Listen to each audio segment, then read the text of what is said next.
कभी सोचा है कि एक शानदार प्रोडक्ट बनाना और एक कामयाब कंपनी चलाना, इन दोनों में जमीन आसमान का फर्क क्यों है? मतलब, ये सिर्फ अगला स्टेप नहीं है, ये तो एक पूरी की पूरी नई दुनिया है। राइज एंड स्केल में आपका स्वागत है। ये हमारी how to start a startup series का 14वां लेक्चर है और आज हम इसी मुश्किल सफर को समझने वाले हैं कि कैसे एक प्रोडक्ट को एक जीती जागती सांस लेती हुई कंपनी में बदला जाता है। कीथ रुबॉइस का ये कोट सच कहूं तो स्टार्टअप की दुनिया की कड़वी सच्चाई को एकदम सामने रख देता है।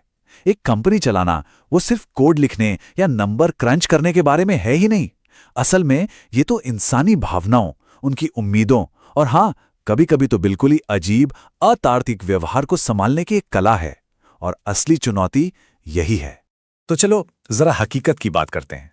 व्हाइट बोर्ड पर या कागज पर देखो तो हर स्टार्टअप एक चमचमाती परफेक्ट मशीन जैसा दिखता है, सब कुछ सॉर्टेड। लेकिन असलियत में वो एक ऐसी मशीन है जिसे जुगाड़ से, मतलब कह सकते हैं कि डक्ट टेप से चिपका कर चलाया जा रहा है।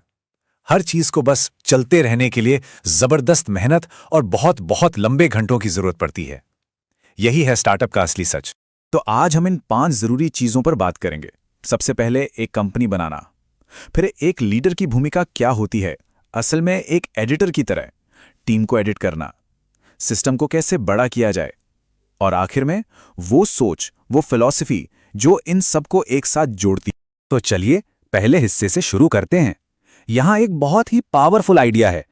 एक लीडर का सबसे असरदार रोल एक विजनरी क्रिएटर का नहीं, बल्कि एक एडिटर का होता है। यकीन मानिए, ये सोच आपके काम करने के तरीके को पूरी तरह से बदल सकती है। तो एक एडिटर होने का मतलब क्या है? देखिए, ये सिर्फ गलतियां सुधारना नहीं है। इसका मतलब है ये पक्का करना कि कंपनी में जो भी काम हो रहा है, हर कोशिश वो सिर्फ लोगों को बिजी रखने के लिए ना हो, बल्कि उससे असली प्रोग्रेस हो। आपका काम है हर चीज को मतलब देना, उसे सार्थक बनाना। तो एक एडिटर असल में करता क्या है? 4 काम हैं। सबसे जरूरी है सरल बनाना, मतलब जो चीजें जरूरी नहीं हैं उन्हें हटाओ। दूसरा, सवाल पूछ कर चीजों को स्पष्ट करना। तीसरा काम है रिसोर्सेज, खासकर लोगों को सही जगह पर लगाना।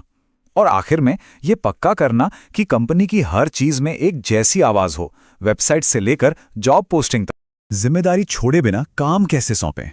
ये सवाल सच में हर फाउंडर को परेशान करता है। जिम्मेदार तो आप हर चीज के लिए हैं, लेकिन सब कुछ खुद कर भी नहीं सकते, तो फिर कैसे करें? ये एक बहुत ही नाजुक बैलेंस है। ये मैट्रिक्स इस मुश्किल सवाल का जवाब देने में मदद करता है। इसको ऐसे समझिए, अगर किसी फैसले का अंजाम बहुत बड़ा नहीं है और आपको भी पक्का नहीं पता कि क्या करना है, तो उसे किसी और को दे दो। लेकिन अगर फैसला बहुत बड़ा है, कंपनी के लिए बहुत जरूरी है और आपको पता है कि सही रास्ता क्या है, तो वो काम आप खुद करें। ये आपको कंट्रोल और टीम को पावर देने के बीच सही बैलेंस बनाने में मदद करेगा।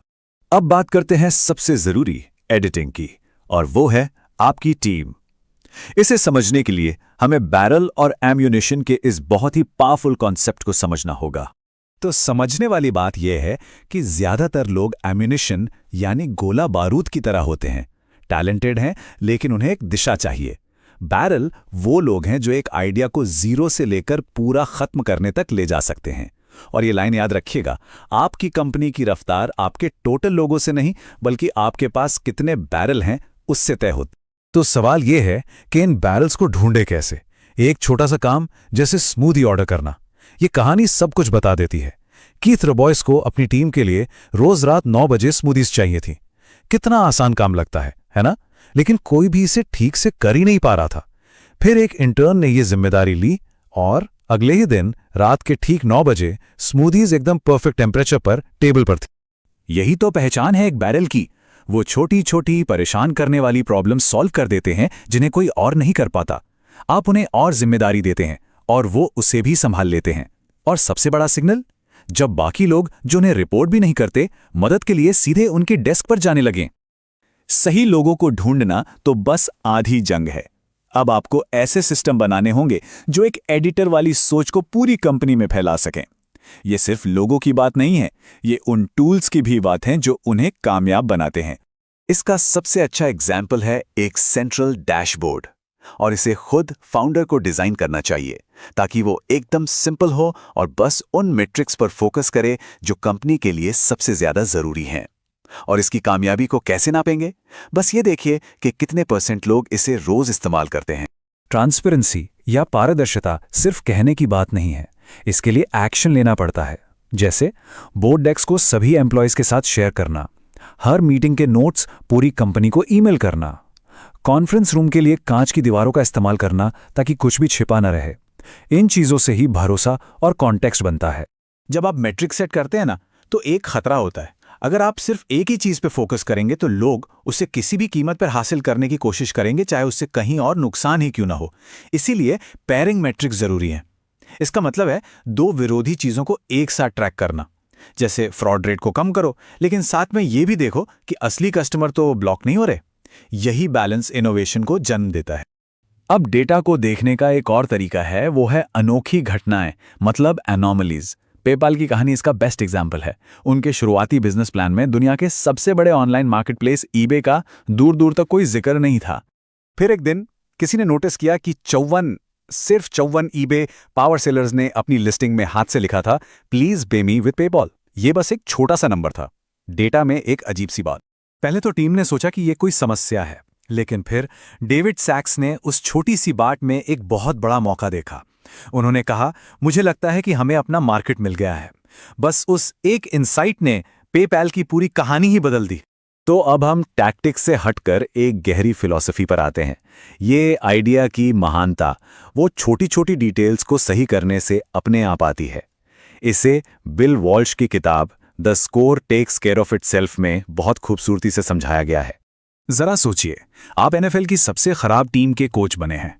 आपका पहला काम क्या होगा? बिल वॉल्श ने क्या किया? उन्होंने एक 3 पेज का मेमो लिखा कि रिसेप्शनिस्ट को फोन कैसे उठाना चाहिए। उनका मानना था कि अगर आप छोटी छोटी चीजें सही कर लेंगे तो बड़े रिजल्ट्स अपने आप आ जाएंगे। और यही बात हमें स्टीव जॉब्स में भी दिखती है। उन्होंने इस बात पर जोर दिया कि सील बंद मैकिंटॉश के अंदर का सर्किट बोर्ड, जिसे कोई कस्टमर कभी देखेगा भी नहीं, वो भी बिल्कुल परफेक्ट और खूबसूरत होना चाहिए।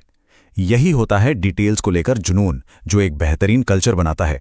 तो ये सब हमें एक आखिरी और शायद सबसे जरूरी सवाल पर लाता है। इतनी सलाह, इतने प्रेशर के बीच एक फाउंडर के तौर पर यह कैसे पता चलता है कि जो किया जा रहा है वो सही है? और इसका जवाब शायद बिल वॉल्श का ये कोट है, ये सब कुछ कह देता है। एक महान कंपनी बनाना कोई आसान काम नहीं है।